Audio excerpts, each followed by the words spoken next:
며칠 전에도 이야기 아마 했던 내용이었겠지만 성도들의 지적 수준은 70년대, 80년대, 90년대, 2000년대, 2010년대, 이제 2020년대 가죠. 자꾸 올라가죠. 계속 변했어요. 특히나 우리나라의 교육열은 대단하잖아요. 그렇죠. 변해 오는데 솔직히 좀 더 이제 보면은 목회자분들의 지적 수준도 변하긴 했어요. 그냥 목회자 수준에서 이제 유학파들이 좀씩 많이 생겼으니까. 그렇죠. 그렇지만 그래도 국내에서 이제 졸업하신 분들이 많은데 그분들 모두를 다 그렇게 빗대서 말을 할 수는 없지만 목회자 되신 분들의 이 지적 수준을 보면은 그 대학교 학부를 졸업하고서 이렇게 목회자 되시는 분들이 많아요. 그러니까 본인이 그 경험할 수 있었던 그 성도들이 경험해서 전문가로 이렇게 전문적인 삶의 터전으로 나가는 그 지식에 대해서 목회자가 이해할 수 있는 수준은 학부 수준밖에 안 된다는 거죠. 왜냐면 모든 사람들이 다 있으니까. 네. 그러니까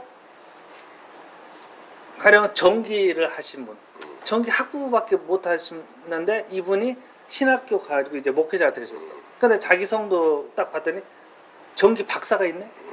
그리고 전기를 학부를 했지만 이분은 전기에 대해서 20년, 30년 하신 베테랑이에요. 그런 분들 앞에서 전기에 대해 뭐 얘기하는 힘들어. 이야기를 못 하는 것들이에요. 그러니까 전기에 대해서 이야기를 못 하니까 전기가 아닌 이야기를 하려고 할 거 아니에요? 그러면은 서로의 공감대가 지적 영역이 다르기 때문에 이해하는 게 너무나 어려운 그렇죠. 표현밖에 안 되는 거예요. 한마디로 우간다에 있는 사람한테 우간다 말로 해줘야 되는데 한국말로 성경을 전하는 거랑 똑같은 거. 이게 다를 바가 없다는 거죠. 그렇기 때문에 저는 그런 부분에서 목회자분들이 성경 안에만 이렇게 고집해서 그 안에서만 연구를 하고 그 안에만 뭐 대단한 그 진리가 있다라고 이렇게 믿는데 저는 성경을 믿는다면 이 우주 만물이 여호와 하나님의 작품이라는 것도 믿어야 된다고 보고 로마서 1장 20절인가 여호와의 그 창세되는 그 경륜을 온 우주 만물에다가 숨겨놓았다라고 했거든요. 그럼 성경책을 던져놓고라도 할 수 있어야 돼. 주변 만물에서 여호와 하나님의 숨겨놨던 경륜 그 진리를 찾아낼 수 있어야 되지 않겠느냐. 그렇게 되면은 설거지 하는 중에서 만물의 어떤 경륜을 찾아낸다고 해봐요. 그러면은 이 설거지에 관한 이야기를 모두가 다 알잖아요. 그렇죠.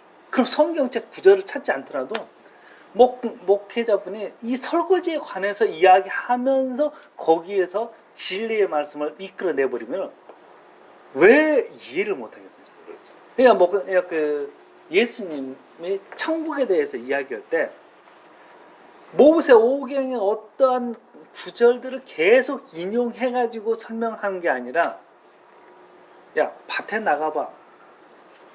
밭에 농부가 하나 나갔어. 근데 그 농부가 밭을 열심히 갈다가 보물을 찾았네? 그럼 어떻게 했으면 좋겠냐?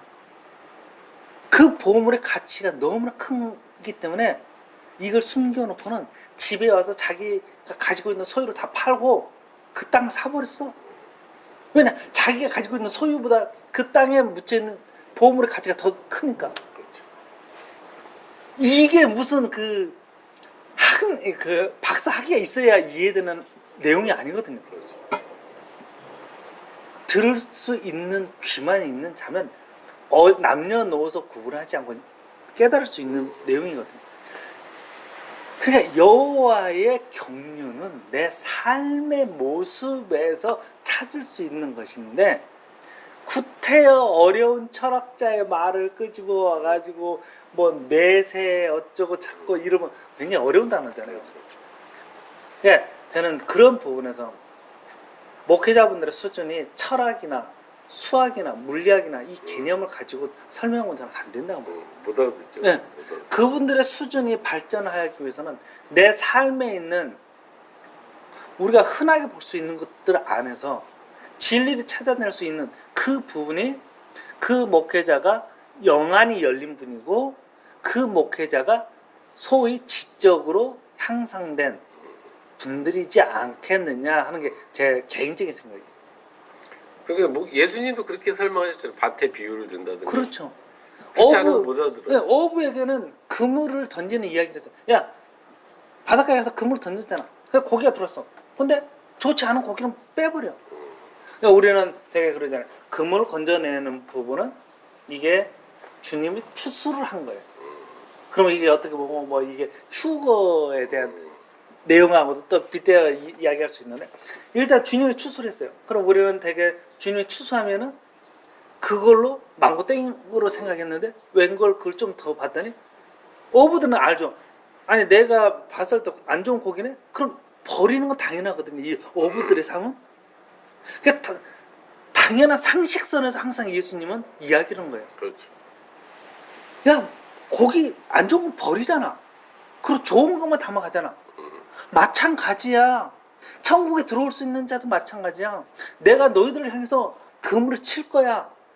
개나 소나 다 칠 거야. 그러나 그물 안에 끌려 들어온다 해서 내가 너희들을 다 받아들이는 거 아니야. 어부는 부인할 수 없는 명백한 사실로 받아들이게 되는 거야. 그렇죠. 그렇죠. 왜냐 자기가 매일같이 하는 일이 고기 골라내서 좋은 것만 가져가는 일이니까. 그렇죠. 그렇죠. 근데 그렇게 믿던 사람도 자기는 유대인이었거든요. 근데 예수님이 딱 와가지고 모든 유대인들이 다 천국에 들어갈 줄 아니? 이거가 똑같은 내용이 되어버린 거예요. 아니다. 골라낸단다. 얼마나 이 고기잡이 어부들이 마음에 큰 충격을 먹었겠어요. 유대인들은 무조건 구원받는다고 믿어요? 자기들은? 유대인 그렇죠. 아브라함의 자녀는 무조건 구원받는다? 네, 구원은 따는 당사이다 이렇게 이제 되는 게 거의 정설인데, 근데 그러니까 예수님의 이 성경에 대한 이 설파, 설교 내용이 유대인들에게 굉장히 무거운 짐인 거예요. 분명히 우리는 구원받기 합당한 조건을 이미 받았는데, 이놈은 유대인 중에서도 구원 받을 수 있는 사람과 구원 받을 수 없는 사람이 있다네? 이러니까 이제 이 짐을 어떻게 받을 거예요? 왜냐 그들이 살아온 역사를 보면은 그래 홀로코스트나 이런 거 전에도요. 그들이 613개의 조항이 이 모세의 토라 안에 있어요. 그래서 그것을 이제 율법 조항으로만 해가지고 613개 조항을 진짜 지키려고 해요. 우리는 거기서 10가지도 지키기 힘든데 그렇죠.